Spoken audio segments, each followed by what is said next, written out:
오늘 우리 목양교회 창립 57주년을 맞았습니다. 하나님께서 1961년 6월 25일 6.25 전쟁을 기념하는 날, 우리 한국교회 모교회인 아펜셀라가 세운 정동 제1교회에서 노량진 언덕에 노량진 중앙교회를 개척하는 일로 우리 목양교회가 시작이 됐습니다.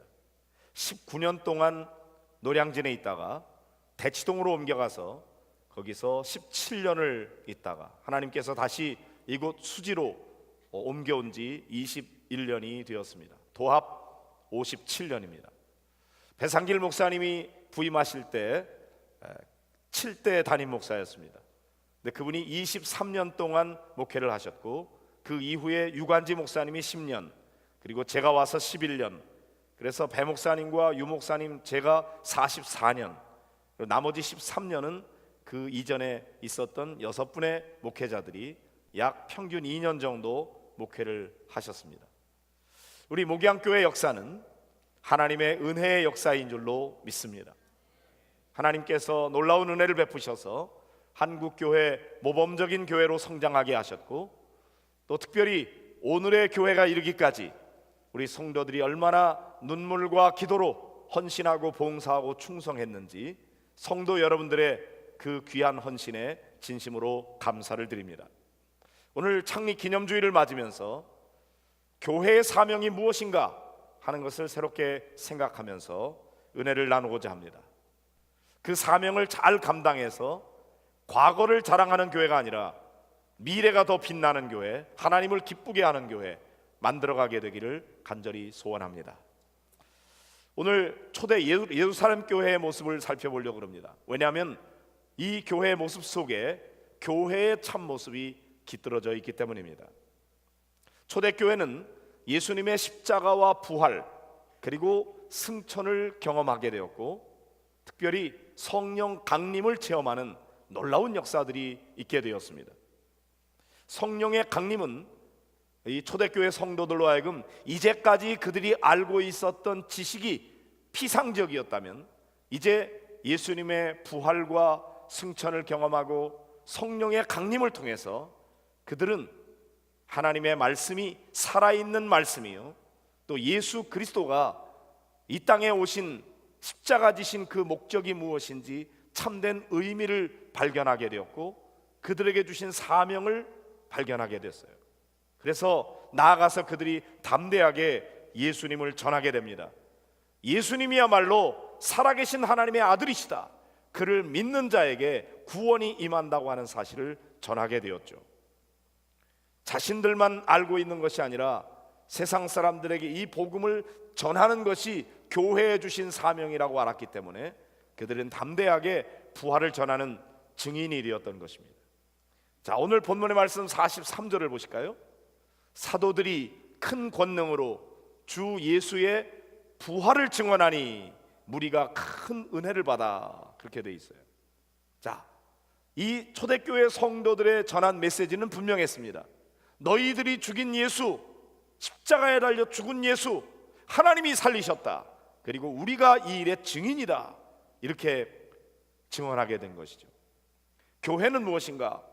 교회는 증인 공동체입니다. 특별히 예수 그리스도의 십자가와 부활을 증언하는 공동체인 것입니다. 여러분은 사람들에게 예수님의 십자가와 부활을 증언하고 있습니까? 여러분 어디를 가든지 예수님을 자랑하고, 특별히 예수님이 우리를 위해서 십자가에 달려 죽으셨고 그분이 다시 살아나신 하나님의 아들이라는 사실을 담대하게 전하는 성도들이 되시기를 바랍니다. 자, 많은 사람들이 이 제자들의 이런 복음에 대해서 말하지 못하도록 막았지만, 그러나 일반 사람들은 큰 은혜를 받았습니다. 그들이 회개하고 돌아와서 예수님을 믿고 그리스도인이 되는 그런 놀라운 역사가 일어나게 되었습니다. 32절의 말씀을 같이 보겠습니다.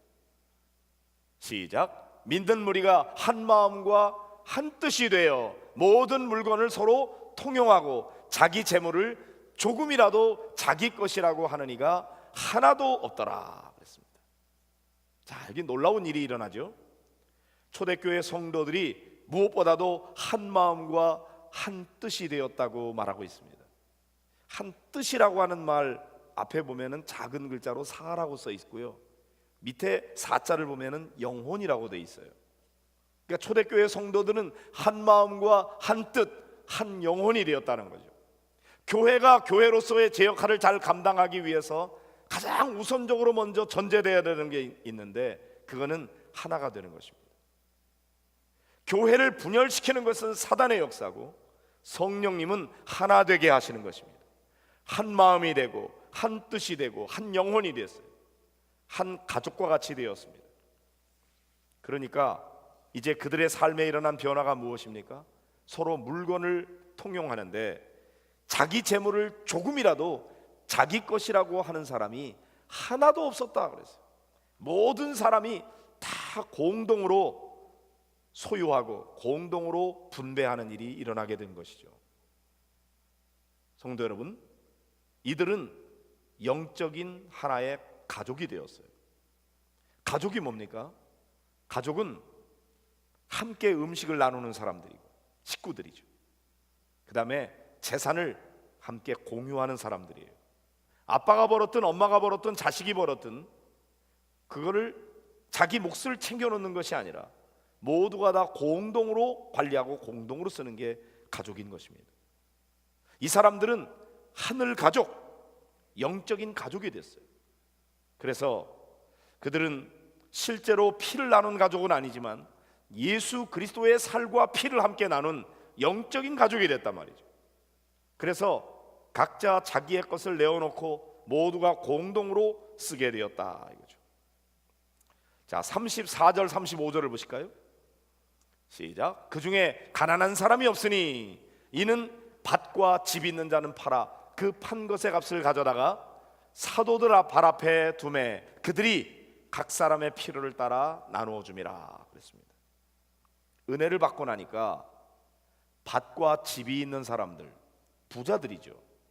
그 사람들이 이것을 팔아서 사도들의 발 앞에 두었어요.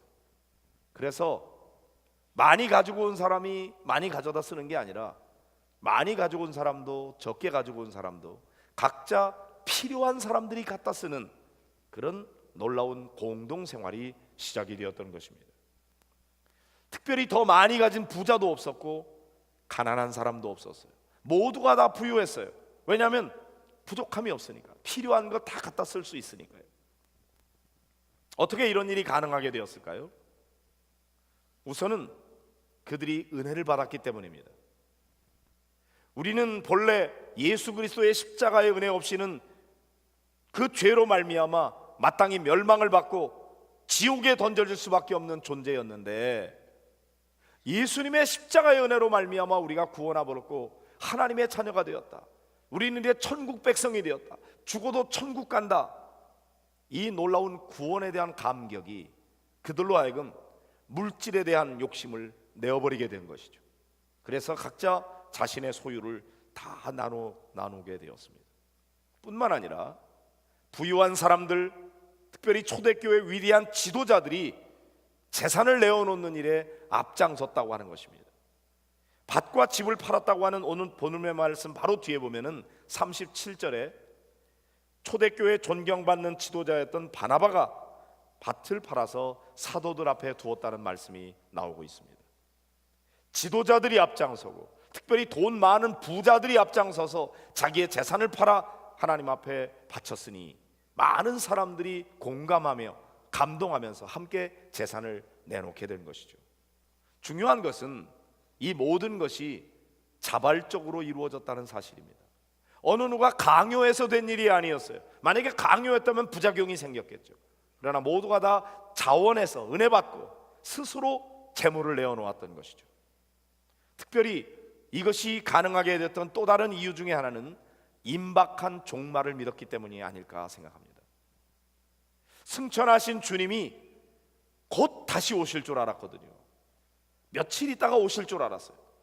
그러니까 이 세상에 재산을 쌓아두는 일이 무슨 소용이 있습니까? 예수님이 다시 오시면 역사의 종말이 올 것인데 그때 여기에 가지고 있는 많이 쌓아둔 건 무슨 필요가 있습니까? 그러니까 그들은 모두가 다 재산을 내어놔서 함께 공동으로 소유하고 공동으로 분배하는 그런 일들이 일어나게 되었던 것이죠. 대부분의 시한부 종말론자들이 보이는 현상도 이와 비슷했던 것을 볼 수가 있습니다. 재산을 다 팔아서 바치고 오직 종말의 그날이 오기만을 기다리는 거죠. 근데 그날이 멀리 있는 것이 아니라 곧 올 것이라고 생각했기 때문에 이 일이 가능했던 것입니다. 초대교회 성도들은 그런 점에서 일종의 시한부 종말론자들과 매우 흡사했습니다. 그러나 기대했던 것처럼 예수님이 그렇게 빨리 오시지 않았어요.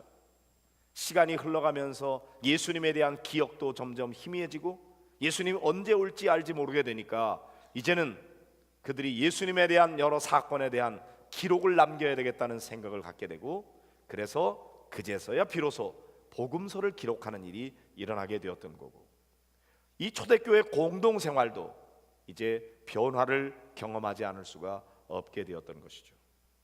그런 점에서 오늘 우리의 교회들은 초대교회 성도들처럼 그렇게 똑같이 공동 소유하면서 공동 생활하기는 어렵습니다.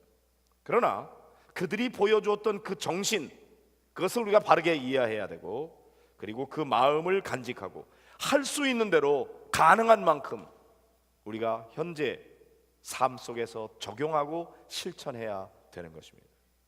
자, 그러면 교회가 무엇인가? 우선 첫 번째 우리가 기억해야 될 것은 교회는 공동체라고 하는 사실입니다.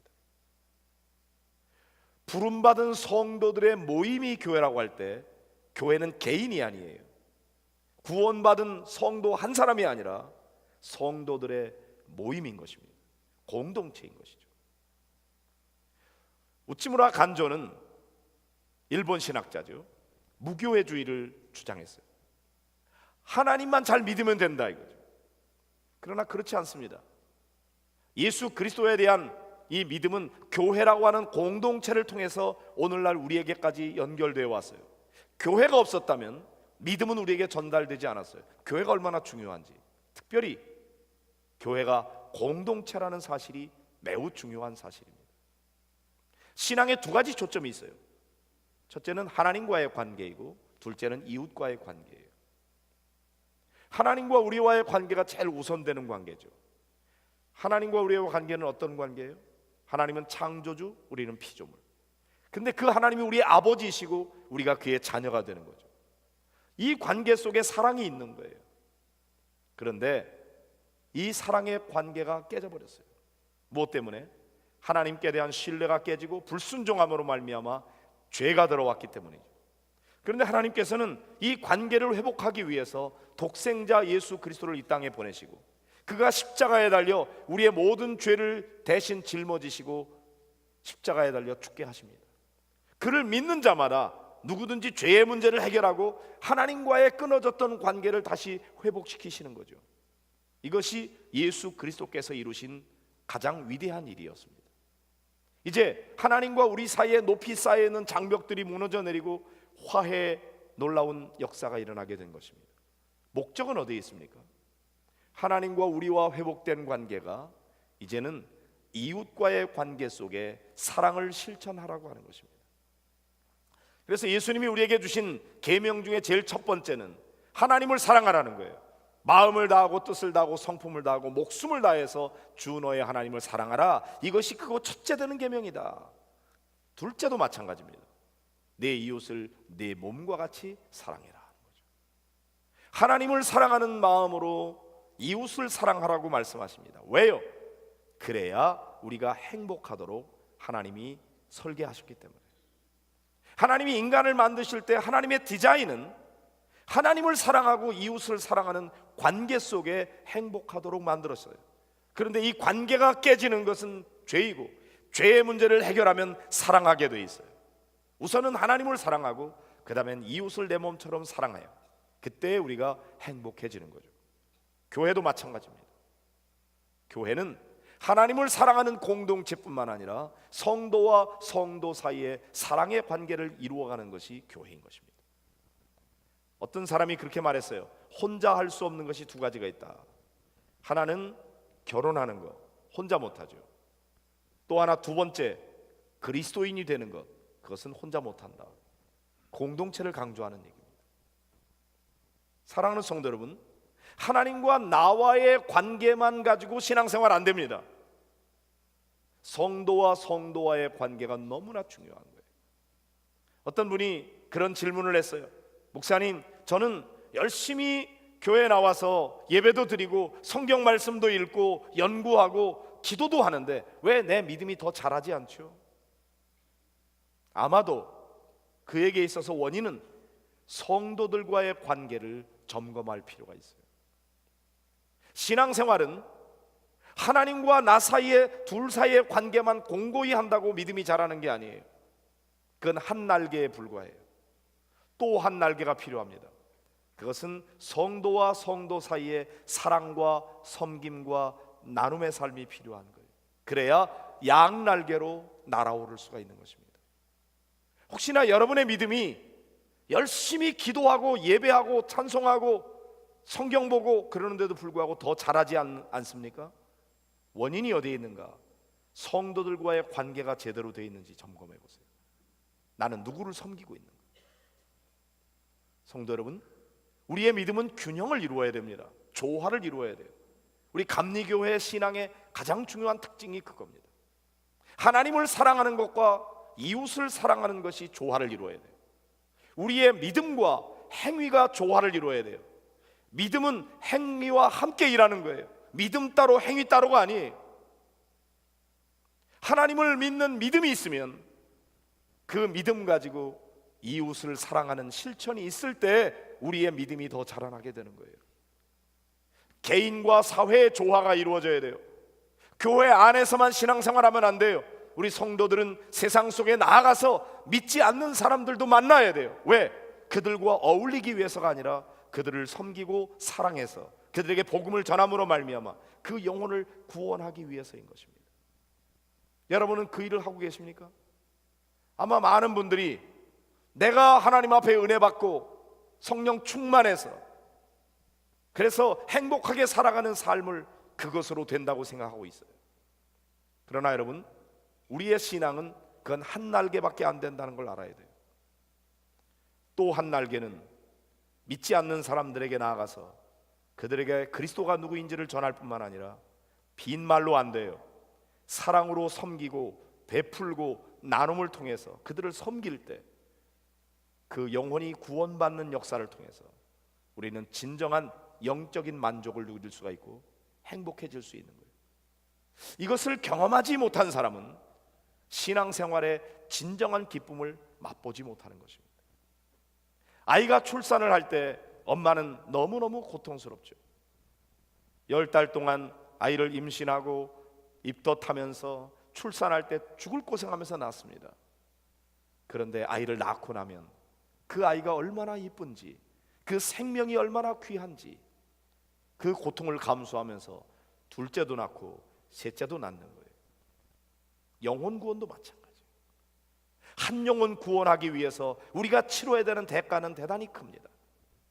너무나 많이 고통하고 또 아픔을 겪어야 됩니다. 그러나 그런 수고와 노력을 통해서 한 영혼 구원했을 때 그 영혼 구원에 대한 기쁨과 감격이 너무나 크기에 그래서 또 다른 사람을 품고 섬기고 베푸게 되는 거죠.